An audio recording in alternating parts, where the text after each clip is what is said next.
My name is Vaughn Fry. I'm from Derby, Kansas, which means my life peaked in high school. That's pretty much all you need to know about me. That's Vaughn, V-A-U-G-H-N, and lately I've been getting called Vaughn. And at first I thought, all right, this guy's dyslexic. Then it happened again and again, and I thought, all right, we have a widespread outbreak of dyslexia in this country. And it's gotten to the point now where I can order a pizza, and I come in to pick it up, and I'm like, hey, I ordered on the app, Vaughn Fry. Don't see it. Look under Vaughn, you know, like that famous actor Vince Vaughn from Wedding Crashers, the guy that's not Owen Wilson. And that's when it hit me. The problem is Vince Vaughn's not famous anymore. So I made my New Year's resolution, not something selfish to improve myself. I just want to get Vince Vaughn famous again so that people say my name right.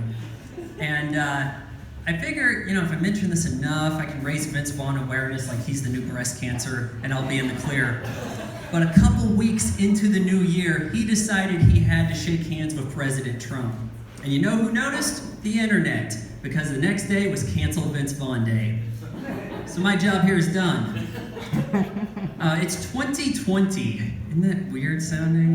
Doesn't that sound like a sci-fi movie to you guys? In the year 2020. It does to me. And I'm going to keep my expectations for 2020 very low because we always come up short. 2015, we didn't have the flying cars from Back to the Future Part 2. No.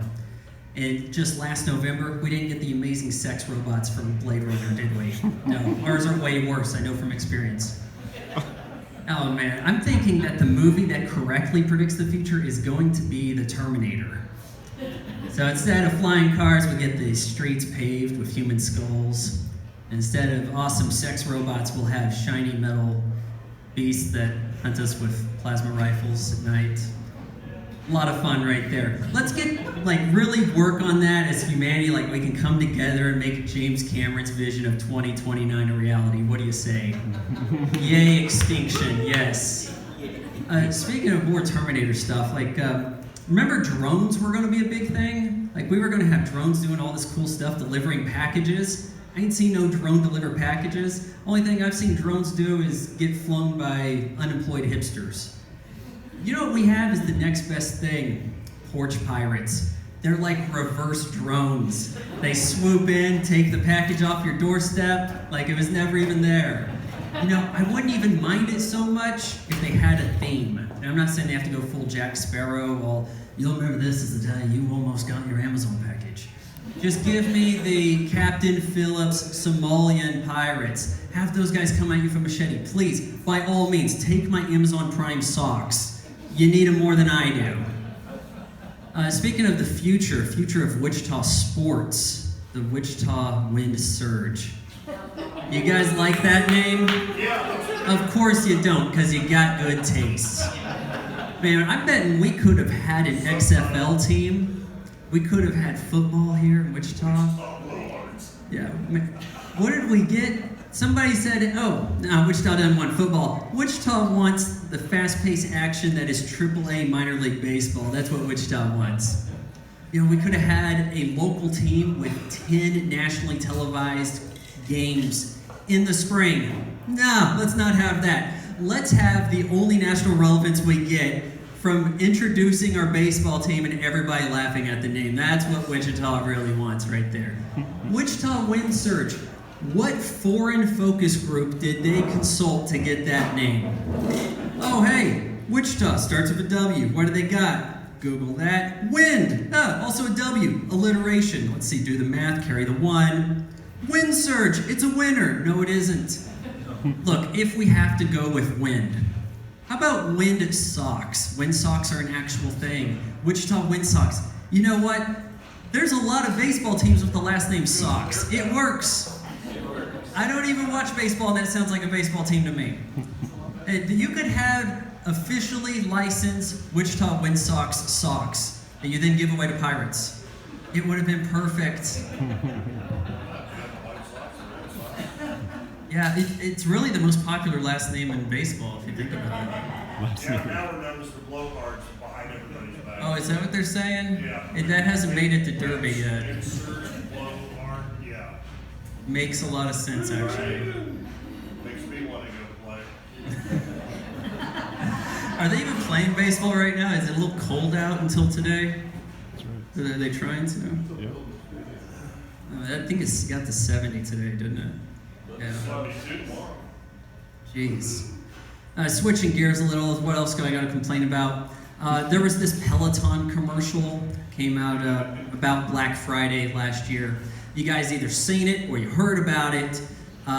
Just a rundown. Loving husband buys his wife an exercise bike that costs as much as a car. So he's the bad guy. And then they take the ad down, and the next day they start the apology campaign. And I'm not really that upset that they took the ad down. I'm upset that they didn't also take down the Visa commercial. The one where NFL Pro Bowl tight end of the Philadelphia Eagles and his wife, some soccer player, they're competing at sports head-to-head, and she kicks the ball, and he dives, and he misses, and lands face in the dirt, and she laughs at him, ha ha, like Nelson Muntz in The Simpsons. You know what we didn't see in that ad? We didn't see him running with the football and her trying to tackle him. That's what they should have shown us. I want to see her dive at him, and he just gives her a stiff arm into oblivion. A little bit of payback right there. I want to see his hand rake across her face in slow motion, and she hits the dirt, makes like an equality crater. And then he just kind of leers over and says, "You could have had a Peloton." Yes, that's the cross promotion. That's where it's at.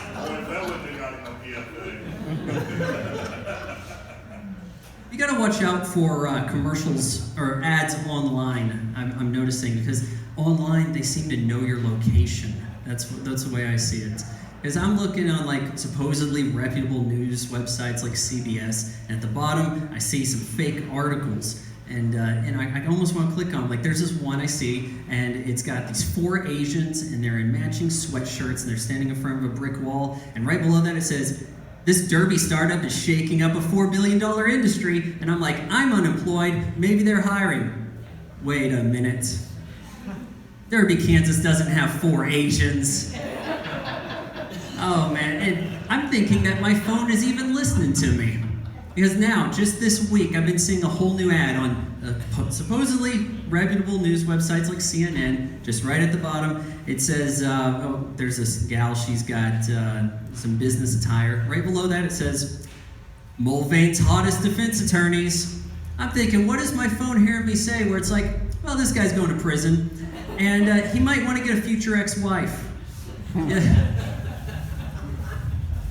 Oh man, back to Asians for a second, because that went well.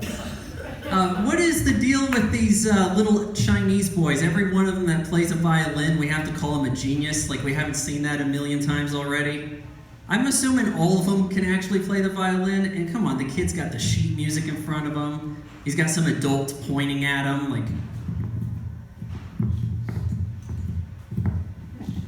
who needs that?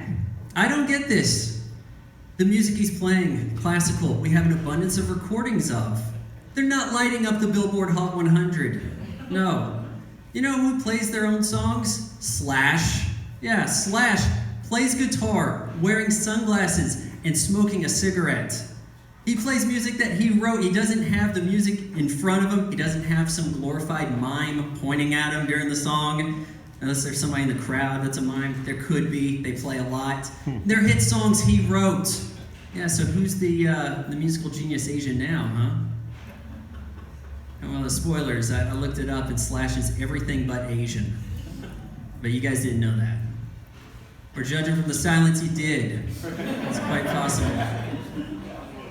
Did I ever tell you guys about the almost kind of famous movie star I murdered in cold blood and totally got away with it? You haven't heard that? It's a fun story for the whole family, actually. Oh, yeah. So there's these things called superpowers. All right, and there's people out there with superpowers. I just so happen to have one. I kind of like, and I can't make it happen, but I just sort of, and then I have visions of obscure actors dying, and I can predict when they're going to die. Hey, I didn't ask for this power. They're not all first-round draft picks. Not every X-Men can be Wolverine. Someone has to be Jubilee. So a few years back, I'm at the gym doing sit-ups, and I just kind of started thinking of this movie, Paris, Texas, starring John Hurt, and I was like, John Hurt's going to die tonight. I need to spread the word. I was feeling pretty excited about this. I head home. I see my mom and dad. They're in bed watching TV. I'm like, John Hurt dies tonight. My dad's like, that's great, son. We're watching Madam Secretary. So I shower, go to bed, wake up the next day. Lo and behold, true story here. Next day, trending on Twitter, John Hurt. I'm like, wait, did I do it? Huh? I click on the article, John Hurt dead. I'm like, yes, I'm a badass. And then I see his picture, and that's when I realize John Hurt was not in Paris, Texas. See, I was thinking of Harry Dean Stanton, the second victim from the sci-fi classic Alien, and I got him confused with the first victim, John Hurt. So I was aiming for Harry Dean Stanton, got John Hurt instead. An honest mistake I think we'd all make, right? You guys have been a really good crowd, actually. Way more people here than I thought. I would like to close with one story of really the worst stand-up I ever did. And honestly, half the people in this room were probably there at Park City, the 4th of July. So the story goes, I was contacted to do 30 minutes between bands outdoors before fireworks. So not a crowd expecting comedy so much. And I had everything ready to go, and I'm ready for the challenge. I know it's going to be rough. The day of the show, my dad comes downstairs and he says, son, yeah, I live in my parents' basement. See, I'm what you call a loser. And he says, son, whole family's coming to Oklahoma City today because your grandfather's dying. And I'm like, whoa, you want me to cancel? And he's like, no, it's not like you're a doctor or anything important. Good luck with your show tonight. I know, right? You're supposed to say break a leg. So I drive out to the country, all the while listening to the radio, which is playing Foreigner for some reason on every station on the 4th of July. And I get out there and I see the stage. It's actually a really nice stage. There's a pretty good crowd there, like 150 people. And the band on stage, they're playing Foreigner covers, because that was the theme of the day, I guess. And laughter's contagious. Not so much when you got a 20-foot buffer between everybody in the crowd. So this is going to be really rough. I get up on the stage and I proceed to bomb and bomb hard. And in fact, the only reaction I'm really getting from anybody is this woman 10 feet in front of me who was really upset when I suggested they needed to get a new blonde guy to replace Paul Walker in the Fast and Furious movies. She was giving me, no, you can't replace Paul. And I wasn't even thinking I was going to be doing it. No, I was suggesting they get Owen Wilson because he's in the Cars movies. So it just goes, it's awful. It gets worse and worse, but I've got an ace in the hole, my very best bit. I call it mom quotes. I can always rely on mom quotes to get me a good laugh. It's just simple little things that I've heard my mom say. Like I see her watching The Bachelor, and she says to me, I wouldn't mind if you dated a black girl. And I'm like, whoa, Mom, why didn't you say wouldn't mind if you dated an Asian girl? Like you could get an Asian. So I get some laughs there, and I land on a relative high note, and I get off stage and kind of tilt my head down, making my way to the nearest taco truck to grab a meal to eat. I sit down, I'm eating, and this little girl comes up to me and goes, "You're funny," and then runs off. And I'm like, okay, that's good. Somebody liked it. That's all right. She darts right back. "Your mom's stuff was funny," and then runs away, as if to twist the knife, like, "Hey, mister, I don't want you getting the wrong impression thinking you're funny. Just this one thing you did was funny." Hey, follow me on Twitter at Vaughn Fry. Thank you.